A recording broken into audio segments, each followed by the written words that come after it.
So firstly, I'd like to address the elephant in the room. Mm-hmm. Why did you feel the need to bring an elephant into the room? Confidence. It gives you confidence. Yes. Okay.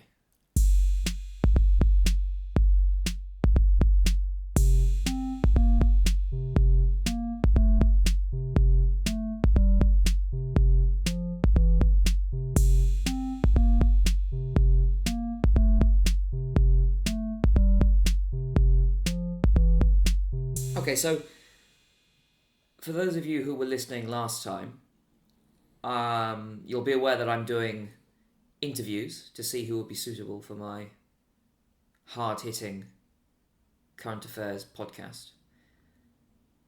So I'm going to ask you some questions. Okay, shoot. You taking a drink there? Yeah, thank you.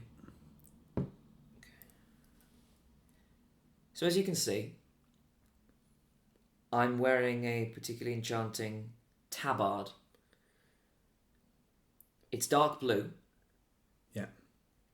It's pocketed.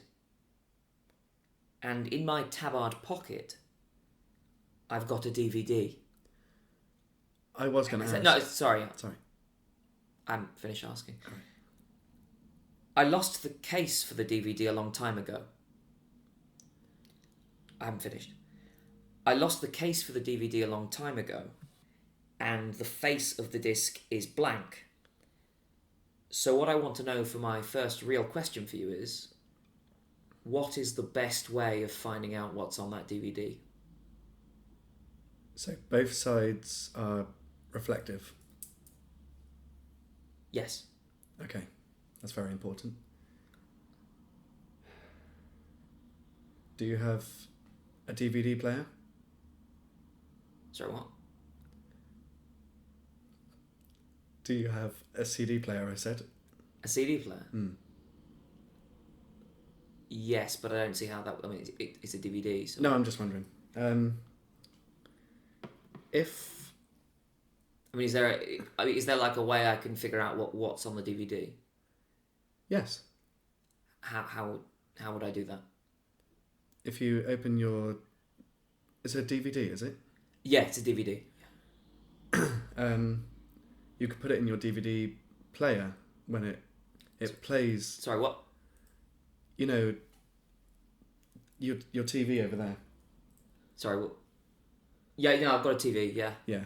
So, no, but I don't mean a TV. I mean, I've got a blank DVD disc in my tabard pocket. It's a blue tabard. Yeah, Oh. yeah, and I right, want to know how I can find out what's on that blank disc. Like, is there a way in which I can, just figure out what's on there? Because, like I said, I've lost the case. Yeah. I lost that a couple of years back.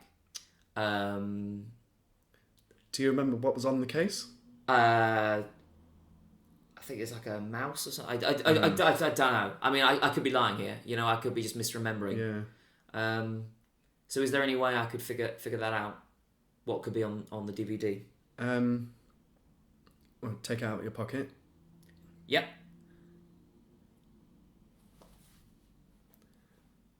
Is there any markings? Well, no. Like I said, it's blank. It's blank on both sides. Oh yeah, I can see that. Yeah.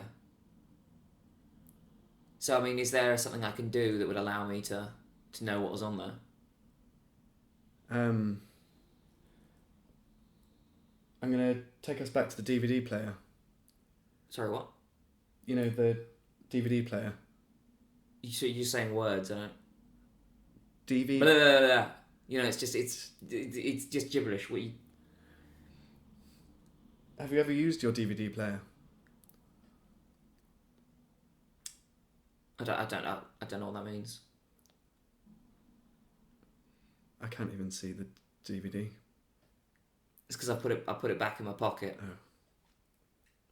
So you can't answer that then? No, sorry. Okay, fine. All right, cool. We'll move on. Okay. And then maybe later on, if you've got any other ideas. Yeah, I'll have a think. Okay.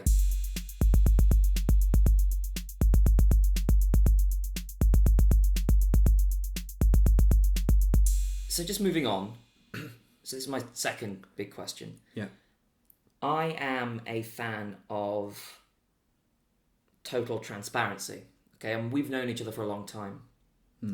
And I think everything should always be out in the open. You know, no secrets, no lies. You know, just be frank and honest with each other. Yeah. So with that in mind, when did you have your first ham? I've had ham so many times. When I was 6, Mm-hmm. I had a ham. Was it your first ham? No. But that's your earliest recollection, is it? Yeah. I know. I was brought up on ham, but my first ham, You couldn't say, could you? I can hazard a guess. We can all hazard a guess. I mean, I'd guess, you know, you had it when you were 4 in a train station, but that might not be right. Yeah. No. No. So you don't know about that, do you? Let me think. I'll let you think. I mean, Okay. we can just edit this bit out. Yeah. Okay. So that's another question you're not going to give me an answer to, is it? Yeah. Moving on. Oh, yeah. Okay. So you can't tell me how to find out what's on the DVD. You can't. We'll park the ham for now. Yeah.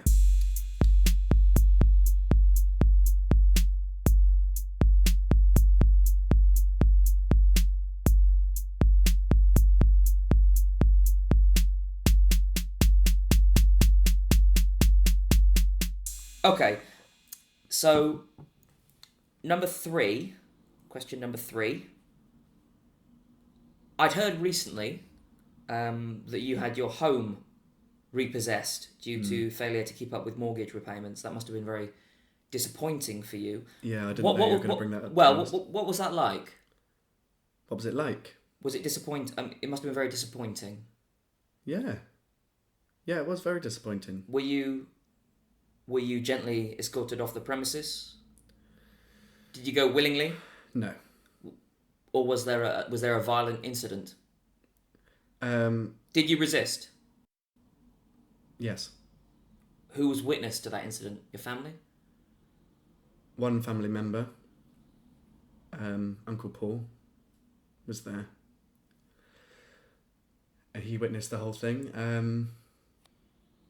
Sorry. Sorry, why are you apologising? No. Don't apologise, it makes you look weak. Okay, sorry. Makes you sound weak. To the listeners. Sorry, listeners. 2 big men came to try to take me away, and I said no. And there was a struggle. There was a struggle. Okay. Sorry, I think you're crying a little. It's alright, we'll move on. It's fine. Yeah, no, it's fine.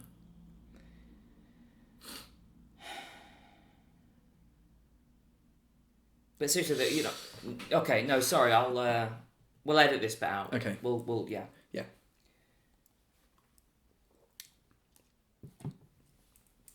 I think it's great we can discuss these things, you know. Yeah.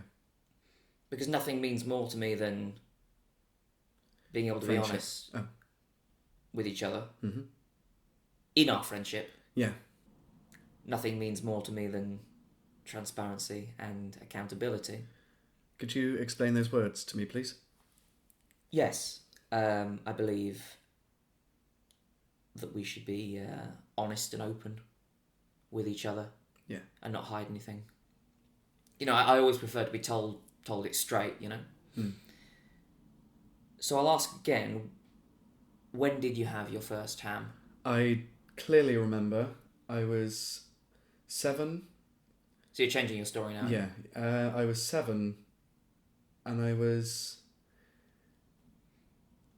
at school in year 9, and they had it for lunch, and I didn't fancy it. So you didn't have it? Oh, yeah, I did. So No, I did. They made me have well, no, what you're saying now is you didn't. So what you're giving me is your first memory of not having ham. Yeah, is that good enough? Well, it's not what I asked, is it? I mean, if you could answer the question, that'd be... My first ham. You want to know? Well, yeah, I mean, if you'd have told me 10 minutes ago, then My first ham. I mean, are you trying to spoil this? No, I'm just upset that you don't remember our first ham together, to be honest. Yeah, but that's our first... That's not your first ham. That was my first ham. Your first ham was with me? Yeah. And you don't remember, so... Well, it's just the way you were acting, the way you went at it. I just assumed that you'd had it before. No, I told you I hadn't had ham before you introduced me to it. I don't believe you. And if you're not going to give me a straight answer, then, sort of spoils it for the listeners, frankly.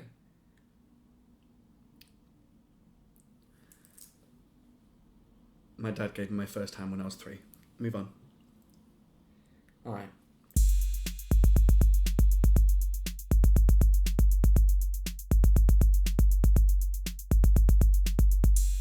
Okay, Tom. So, I asked you to bring along some questions for me that I think would sort of tell me a bit about what you're looking for with this role on the podcast, and then if there's anything I can tell you about what you'll be doing. So, if you want to ask me anything, I think now would be a good time. Oh, good. Yeah, I've prepared some questions. Yes. Yeah. Yeah. And now you can ask those questions to me. Okay. The first question is sort of a would you rather situation. Do you follow?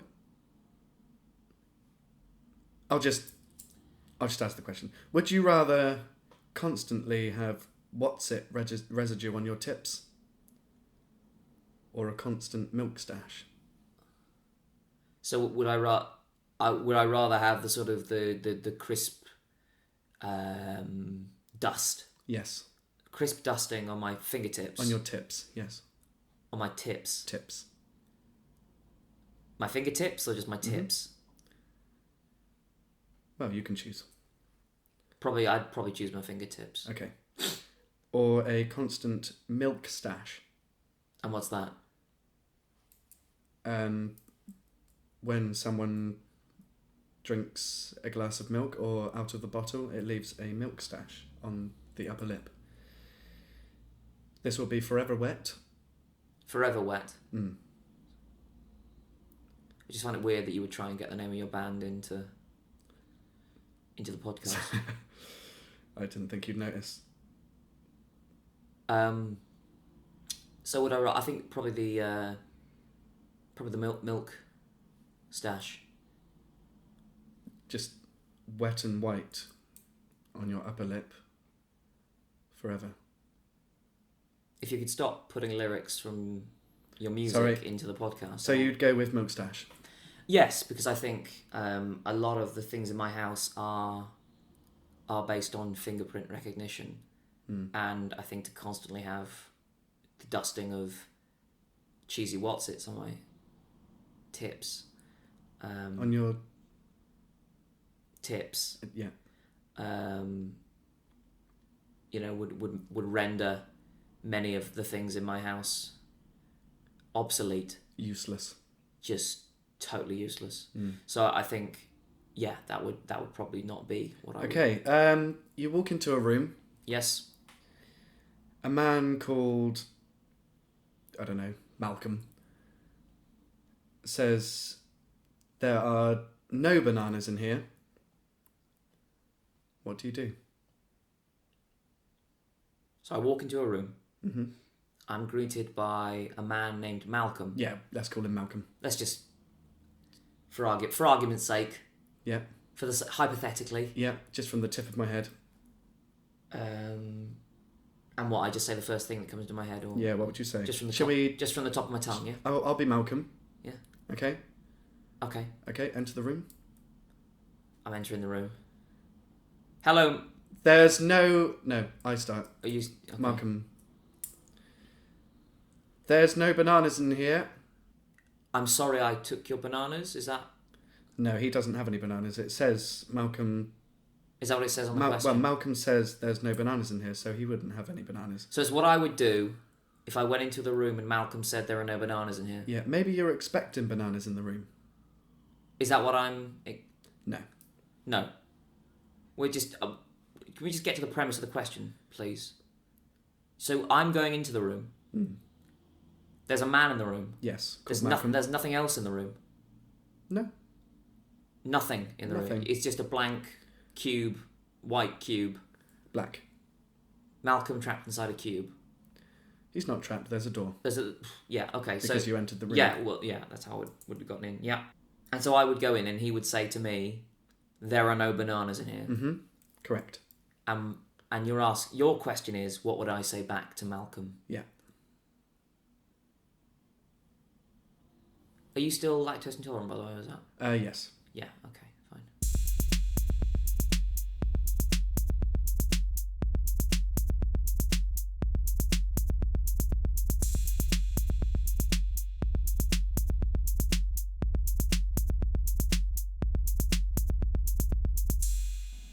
Okay, so as a little test to see whether you're suitable for a position more permanently on the podcast, Yeah.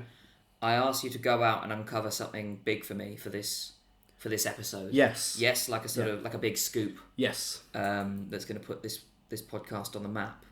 Take the world by storm. Sorry, what? Take the world by storm. Yep, we're going to take the world by storm. So you better have something good for me, basically, as well. Yes. Yeah. Okay. This is incredibly fascinating, and you will be gripped. Yep. Mm-hmm. So, Tom Stentaford, what is your story? Take it away. Right. Ben. Tupperware? Yes. Yeah? Yeah. No, sorry, just something's distracting me a bit. Sorry, Nick. Sorry. I think you've got... No, carry on. No, it's fine. Carry on. Yeah. Tupperware. The little containers that you can take your lunch in to work or take little bits and bobs on holiday. Yeah. Tupperware. Yeah. No, sorry, it's back again. You've got something in the corner of your mouth, and it's sort of just yeah. If you just want to get that out. Is that it? I think. Yeah. Yeah. Yeah, it's just. Yeah. Okay. That's come out there. Oh, sorry. Yeah. So that's sorry to explain for the listeners. A toy car has just fallen out of my friend's mouth. Yeah, I'm so sorry about that. Yeah, it's fine. It's all right. It's got a classic model. I don't know. I mean, I don't know what you'd call it there. I mean, it's the I can never say it. Scalextrics. Is that how you say it? Yeah. Yeah. Sorry, Scalextrics. Scalextrics. That's how you say it. Yes. Scalextrics. Okay, and because obviously I mean it goes around on the track. There's slot cars. I think there. Is that what you call them? Yeah. That's what they're referred to mostly. Yeah, I mean Scalextrics. It's a beautiful red colour. Could I tell you more about the story? Yeah. No, sorry. Yeah, carry on. Big scoop. Going to put us on the map. Carry on. As you may well know, Tupperware was introduced to US consumers. Sorry, hang on. No, I tell you why I can't say Scalextrics. Oh, I just said it there.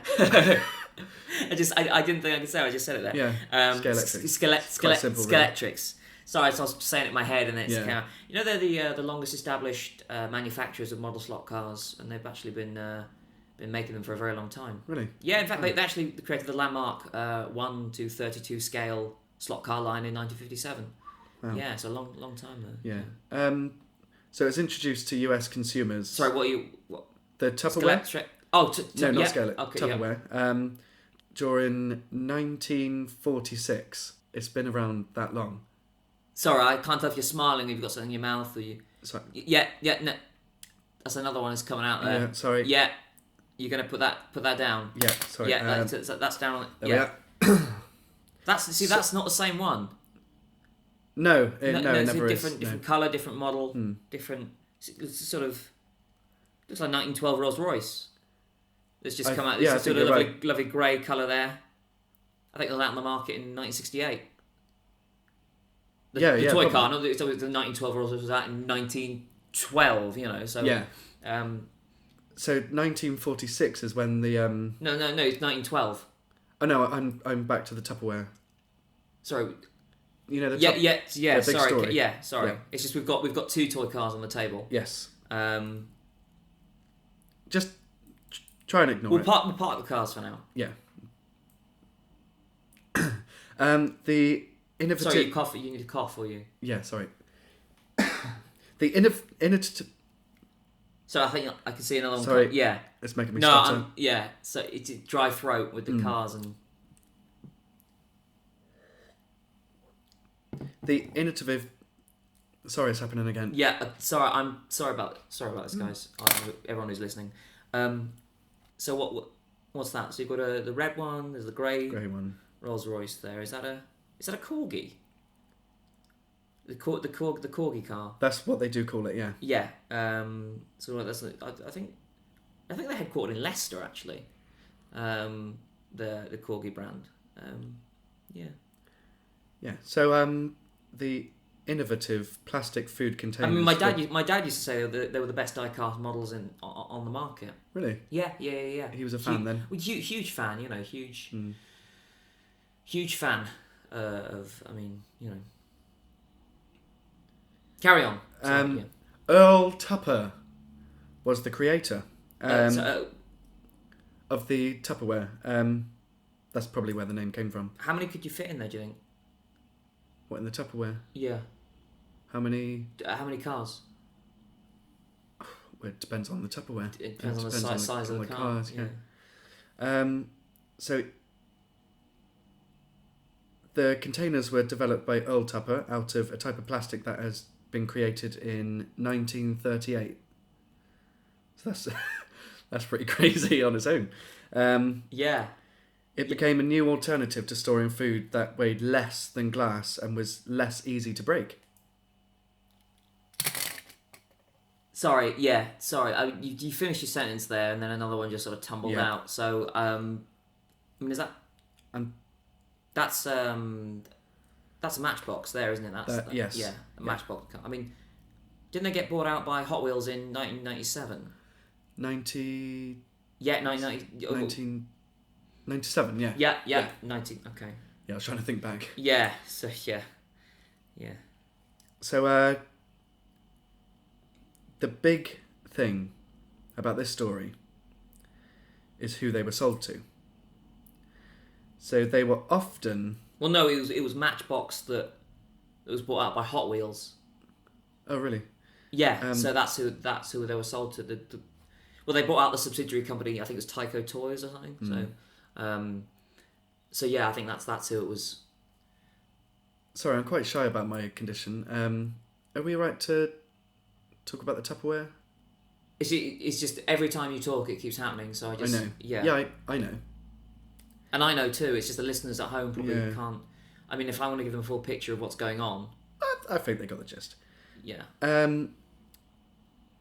They were often sold by homemakers directly to other homemakers. No, that's another one coming out. Yeah. There. Yeah. Yes, I know. Yeah. I know. So just want to get that one Right. out. Yeah. Okay.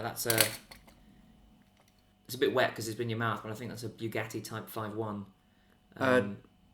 It's the 51. I'm pretty sure it's 551, isn't it? No, it's a 51. 51. Yeah. So we might just leave this here, to be honest, because you. Well, I need to get to the big scoop. Yeah. Do you? Yeah. Yeah. You ready? Are you ready? Well, you're not, because there's a toy car coming out. I'm sorry. I think. Can we just carry on? Well, I don't. Can you? Can you just carry on? Is the real question, because at the minute, every other sentence, a toy car is falling out of your mouth. Yes, I know. Originally, Tupperware were not very popular No, as a product in retail stores. You know what's popular? I tell you what's not popular. What? Is you trying to give me a story and a 1936 SS 100 Jaguar falling out your mouth, mate? That's not popular. No. Okay. So let's just leave this. Yeah. All right, because let's just stop there. Yeah. Thanks for being on the podcast. It's my podcast. So I'm Vincent. Thank you. No, Thank it's you. alright. It's fine. Maybe we can pick this up another time. No, I'm going to pick all these up. Yeah, well, maybe you're gonna have to pick them up, aren't you? Because